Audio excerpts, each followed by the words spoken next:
वो 30 दिन तक मतलब वैज्ञानिक कहते हैं कि वो जिंदा रह सकता है।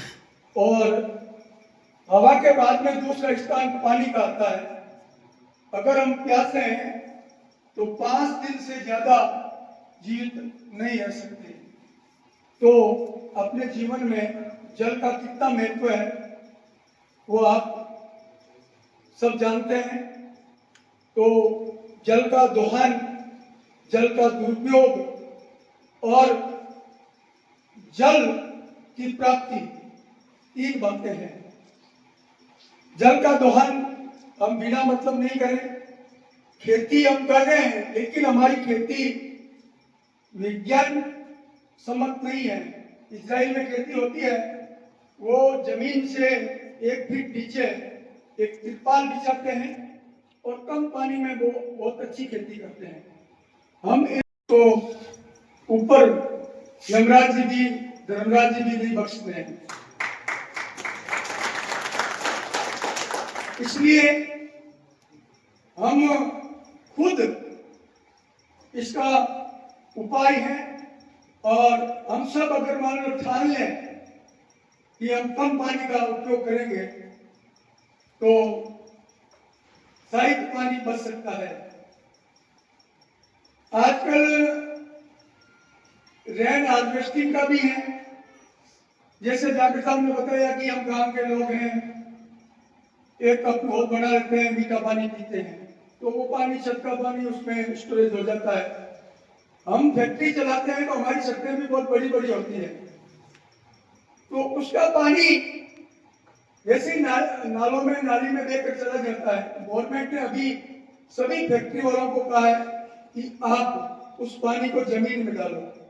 तो प्रत्येक फैक्ट्री में ट्यूबवेल होना जरूरी है और जितना भी छत का पानी है वो रेन हार्वेस्टिंग होना चाहिए, जमीन में जाना चाहिए, जिससे जल का स्तर सुधरता है।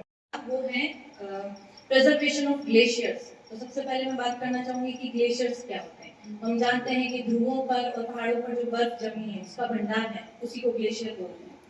तो अब इस ग्लेशियर का हमें क्या फायदा मिलता है? तो ये ग्लेशियर जब पिघलते हैं तो इनसे जो नदियां बनती हैं, झीलें बनती हैं, उन्हीं से हमें जो ये पीने लायक पानी है जो 3% है, 97% जो पृथ्वी पे पानी है वो खारा है, और जो 2 से 3% पानी है वो या तो ग्राउंड वाटर है या इन्हीं ग्लेशियर्स के थ्रू हमको मिलता है। तो वो पीने योग्य पानी बहुत कम है और ये सब हमें ग्लेशियर से मिलता है, तो हमें उनको प्रिजर्व करना बहुत जरूरी है। लेकिन प्रॉब्लम क्या है? प्रॉब्लम ये है कि अभी जैसे क्लाइमेट चेंज हो रहा है, टेम्परेचर है जो अर्थ का बढ़ता जा रहा है, गर्मी कितनी बढ़ती जा रही है, तो इन सब की वजह से जो ग्लेशियर्स हैं पिघल रहे हैं और उनका सोर्स है जो खत्म होता जा रहा है। तो हो सकता है 2030-40 तक हमारे पास पानी की बहुत कमी हो जाए। तो हमें इसलिए है जो वाटर कंजर्वेशन, जल संरक्षण है, उसकी बहुत ज्यादा जरूरत है। हमें लगता है हमें तो पानी मिल रहा है, हमें क्या करने की जरूरत है, पर हो सकता है हमारे बच्चों के लिए पानी बंद करने से जो है थोड़ी इज्जत भी कम हुए, तो प्रतिष्ठा को ध्यान में रखते हुए टूटे चालू होते थे। तो हालात ये होते थे कि डेली हमारे प्रॉब्लम ये रहती थी कि अब क्या करें, उधर तो बच्चा कोई बाथरूम गया और उधर पानी बंद। तो ये जो क्राइसिस है, आप मेरे पिताजी इम्ताराम जी को पता 95 फीट ओल्ड थे और वहां नागौर में आने के बाद में वो स्नान करते थे, तब कपड़े धोने के बाद वो पानी जो है वो उसमें से निकाल करके पौधे में डालते थे।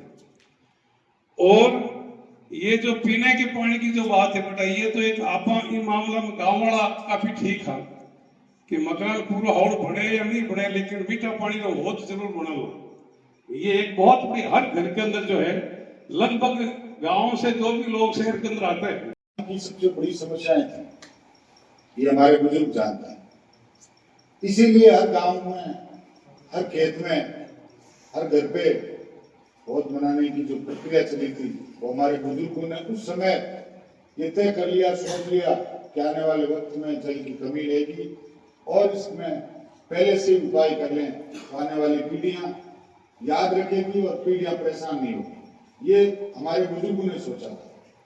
लेकिन आज की पीढ़ी, जो नौजवान पीढ़ी है, वो देखने को मिलता है कई जगह सरकारी कोई कॉलेज है, सरकारी हॉस्पिटल है, सरकारी कोई भी कार्यालय है और वहां बाथरूम हो चाहे बाढ़ टूटी हो, चलती है तो चलती रहती है।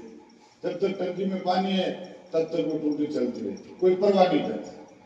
लाइट का पंखा चालू है, लाइट चालू है, सरकारी कहीं भी वो क्यों? वो इसलिए इसमें हमारा कोई पैसा नहीं लगता, इसलिए हम सोच नहीं है, हमारी सोच है कि इसमें हमारा पैसा नहीं लगा। मैंने गाड़ी रुका के फोटो खींच के मेरे ग्रुप में डाली, और मैं जैसे ही 2 घंटे बाद वापस आया तो बंद था। तो वो बोला यार तुमने इसका पानी बंद कर दिया। पानी बंद नहीं किया भैया, इसका जो पानी का अपव्यय हो रहा है ना उसको बंद किया। जो पानी तो भी वेस्टेज हो रहा है उसका अपन को यूज ही नहीं है, अभी बंद हो गया, टंकी यूज हो गई, उसके बाद उसको दोबारा रिफिल कर लेंगे, ये बात है। और इसी के बाद अपनी बात सुना, जल को देवता माना है और जंगल को देवता माना है, पेड़ों को देवता माना है, पेड़ों की पूजा होती है, जल की पूजा होती है, जीवों की पूजा होती है, जानवरों की पूजा होती है। हमारे जो देवी देवताओं के वाहन है वो भी जीव जानवरों के वाहन है।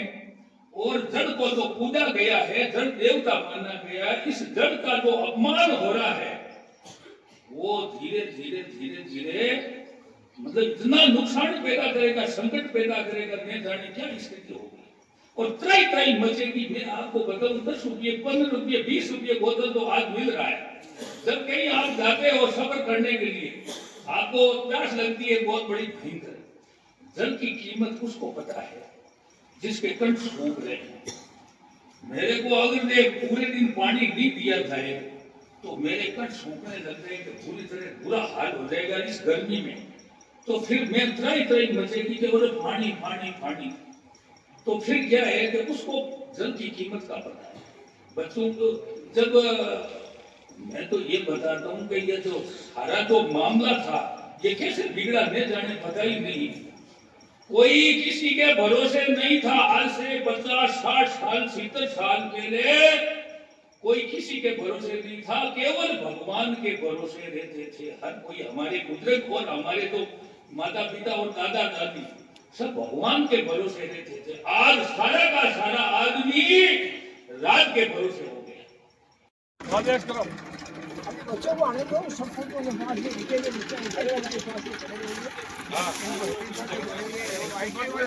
पानी के अंदर